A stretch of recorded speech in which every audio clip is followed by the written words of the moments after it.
Bonjour à toutes et à tous. Je remercie d'abord Eric et Anna pour l'invitation et pour l'opportunité de parler de toutes ces questions qui sont pour nous très frappantes.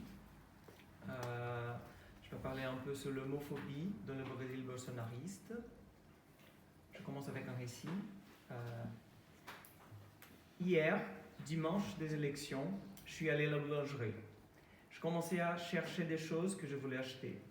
Quand je commençais à entendre un homme parler fort avec une voix grave. C'est ton de voix qui fait peur et que malheureusement nous connaissons. Il a repéré ma copine d'abord et a commencé à dire des choses, mais je n'ai pas fait attention. Elle s'est rapprochée de moi, elle a dit « Ne va pas là-bas ». Et je ne comprenais pas toujours de quoi il s'agissait. Jusqu'à ce que j'ai vu qu'il portait un t-shirt de Jair, où il était marqué un salut militaire pour le président, marqué au dos et au devant sa photo. Ok, je continuais mes achats, le mec a repéré mon t-shirt orange, il a dû penser, regarde la gauchiste du PT. Et moi je portais un pain de drapeau LGBT, il a ouvert son WhatsApp et aléatoirement a commencé à envoyer des audios criants. Je vais te casser la gueule, tu vas faire des baisers sur le t-shirt de Bolsonaro, même si je dois te frotter la gueule dessus. L'homme était simplement au milieu de la boulangerie et criant ce type de choses, en essayant de faire la terreur psychologique.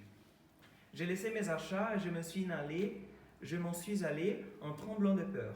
Je pleurais pendant 2 heures et 2 heures. Je me suis réveillé en pleurant. Je n'avais pas vécu ça.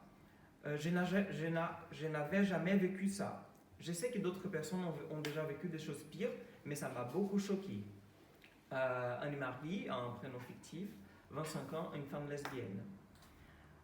Ces récits, recueillis lors d'un entretien, a été produit pendant un récent travail de terrain que j'ai réalisé au Brésil au mois de juillet et août dernier. Il s'insère dans un cadre social et politique plus large d'un Brésil contemporain qui m'inspirait à produire des réflexions suivantes. Au Brésil, la victoire contre la violence basée sur l'orientation sexuelle et l'identité de genre, qu'il est convenu dans le langage ordinaire et dans la littérature scientifique dénommée homophobie ou plus récemment LGBTphobie, représente un considérable défi. D'après les derniers sondages, les chiffres concernant ce type de violence ne sont guère rassurants. Par exemple, les rapports publiés au début de 2018 par les groupes gays de la Bahia, a enregistré 445 homicides de LGBT dans ces pays en 2017, 30% de plus qu'en 2016. Selon cette enquête, une personne LGBT meurt toutes les 19 heures au Brésil. Les rapports du groupe gay de la Bahia est l'une des principales sources d'informations à ces propos, étant donné la lacune gouvernementale concernant les données officielles. Il nous faut d'ailleurs prendre en compte la grave fragilité institutionnelle et les handicaps structurels des réponses gouvernementales à cette réalité, voire l'LGBTphobie de l'État brésilien. Nous expérimentons dans les dernières années un large retour en arrière en ce qui concerne des stratégies gouvernementales de lutte contre ce type de violence. Revenons-en par exemple au début des années 2010 et la déhydratation de Brésil sans homophobie, ancien programme fédéral du gouvernement du Parti des travailleurs qui, par manque de subventions, a débouché sur la discontinuation des centres de référence de citoyenneté LGBT dans plusieurs villes brésiliennes. Ces scénarios s'aggravent suite à la destitution de la présidente démocratiquement élue Dilma Rousseff par les congrès en 2016, qui a abouti à l'investiture de son vice-président Michel Temer. Dès le lendemain de ces événements dramatiques, nous avons vu la suppression du ministère des Femmes, de l'égalité raciale et des droits humains. Cela devient encore davantage alarmant depuis les derniers événements politiques, à savoir la victoire du candidat d'extrême droite, dont on a beaucoup parlé, Jair Bolsonaro, à la présidentielle d'octobre 2018. Ouvertement nostalgique de la dictature militaire, c'est depuis des années illustré par des déclarations sexistes, racistes et aussi LGBT-phobes. Les effets du discours des haines disséminés et vulgarisés dans la parole de ces politiciens ont été déjà perçus depuis la période qui a précédé les élections. Les activistes et organisations des droits humains ont attiré l'attention des médias du Brésil et du monde sur une vague de violence déclenchée pendant la présidentielle brésilienne de 2018. Les cibles de cette vague de violence étaient les minorités politiques, notamment des femmes, les personnes noires et LGBT. Anne-Marie de la ville de Recife, qui se trouve au nord-est du Brésil, dont l'extrait de son récit a été présenté dans l'introduction, a aussi vécu cette réalité dans sa chair.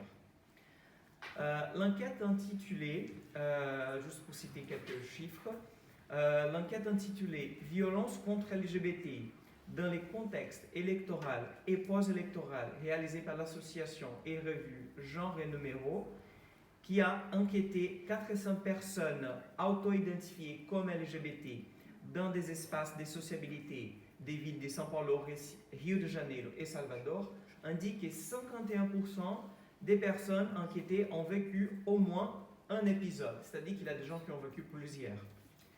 Un épisode de violence associé au contexte électoral de 2018, c'est-à-dire la période qui s'étend depuis les campagnes électorales, les premières et les deuxièmes tours de l'élection, la période aussi post-élection, qui se trouve entre à peu près octobre et décembre, et les premières semaines de ces nouveaux mandats.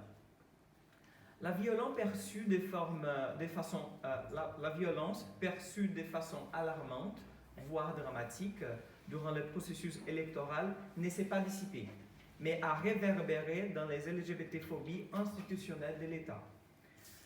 Présente dans les directrices présidentielles. Le lendemain de son investiture, le 2 janvier 2019, Bolsonaro a signé le décret 870 sur les directrices des droits humains, dans laquelle ne figurent pas les LGBT.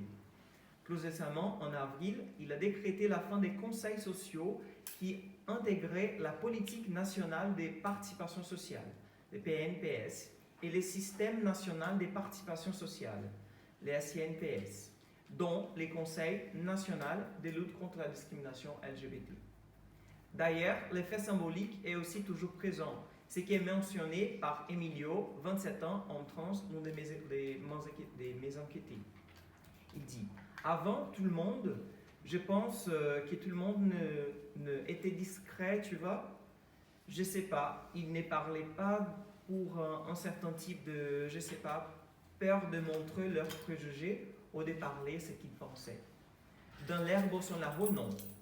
Et Bolsonaro disait ce qu'il voulait. Et il ne lui arrivait rien. Et tout le monde a commencé à faire ça aussi. Ah, je vais le dire, si pour lui qui est candidat, ça ne lui arrive rien, pourquoi ça va arriver à moi, hein?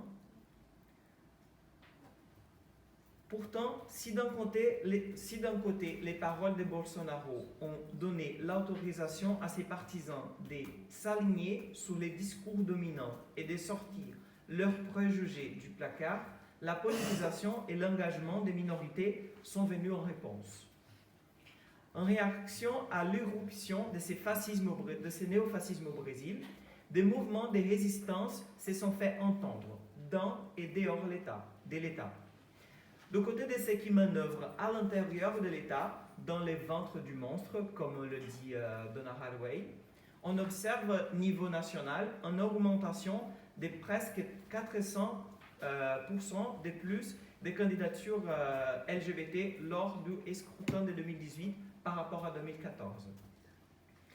Au niveau plus local, je parle du nord-est du Brésil, à Recife, où j'ai fait mon enquête, des initiatives créatives élargissent les possibilités d'une action des minorités dans le champ politique.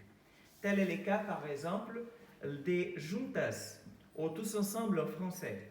Les juntes étaient les noms donnés à une candidature partagée qui fut élue au sein de l'Assemblée législative du Pernambuco, au nord-est du Brésil, dont je viens de parler. Carol Vergolini, journaliste, Joelma Carla, étudiant de lettres, Jolim, 22 ambulants, Katia Cunha, professeur, et Robeyoncé Lim, la première femme transgenre du nord et nord-est du Brésil à avoir son prénom d'usage indiqué sur sa carte de l'Ordre des avocats du Brésil. Elles sont les co-députées du Juntas. Aujourd'hui, elles forment une mandate. Je fais un emphase au féminin parce que c'est les noms féminins adoptés par les groupes au lieu du masculin mandat, au sein de laquelle ces 5 femmes féministes prennent des décisions d'une façon collégiale. D'autre part, des rassemblements de millions de femmes ont occupé les rues dans plusieurs villes du Brésil et du monde, y compris Paris, au-dessus du hashtag Elinão au Palu. Les femmes contre Bolsonaro, mouvement d'engagement populaire par la voie des trames puissantes des réseaux sociaux, résonnent avec d'autres minorités politiques telles les personnes noires et les LGBT. Et les coalisent en faveur d'un objectif au moins provisoirement commun. Les jours du scrutin, les opposants à l'anti-intellectualisme bolsonarien sont allés voter avec des livres dans les mains. Les messages qu'ils voulaient passer étaient celles qui est devenu l'un des mots d'ordre contre la promesse des campagnes due à leur candidat Bolsonaro de flexibiliser des ports d'armes. Et ces messages étaient plus de livres, moins d'armes. Suite à une fin orageuse en 2018 et en début 2019, marquée par la ministre de la Femme, de la Famille et des Droits Humains, Damaris Alves, déclarant à voix haute, je cite, « Attention, attention, c'est une nouvelle ère au Brésil, les garçons s'habillent en bleu et les filles en rose », nous avons pris un souffle d'espoir quand la Cour suprême brésilienne a annoncé les jugements sur la criminalisation des LGBT-phobies pour le mois de février. Bon, ainsi, par 8 votes contre 3, la Cour suprême a rendu équivalente les LGBT-phobies aux crimes de racisme jusqu'à ce que le Congrès national élabore une loi spécifique. Et par 10 votes contre 1, elle a reconnu les retards et la dette du Congrès national sur ces sujets.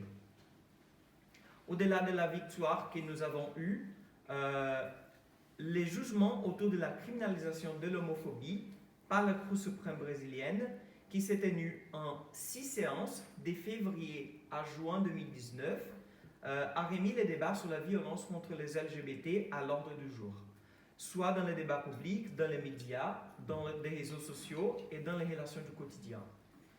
Cet épisode nous a fait aussi remarquer que le terme homophobie, malgré des défis conceptuels à surmonter, dont l'héritage psychopathologique toujours présent dans les suffixes phobie, et les recouvrements des groupes opprimés qui ne sont pas représentés par les préfixes homo, ces termes apportent toujours une puissance politique non négligenciable. Enfin, et avant de continuer dans notre conversation au cours du débat, je souligne l'importance historique d'événements comme celui-ci dont les réflexions pourront contribuer pour une reprise future d'un état de droit démocratique au sein duquel les politiques des droits humains auront à nouveau une pertinence dans la formulation des politiques publiques et que la violence contre les personnes LGBT fondée sur les préjugés et la discrimination par rapport à l'orientation sexuelle et l'identité de genre soit combattue et non encouragée. Je vous remercie.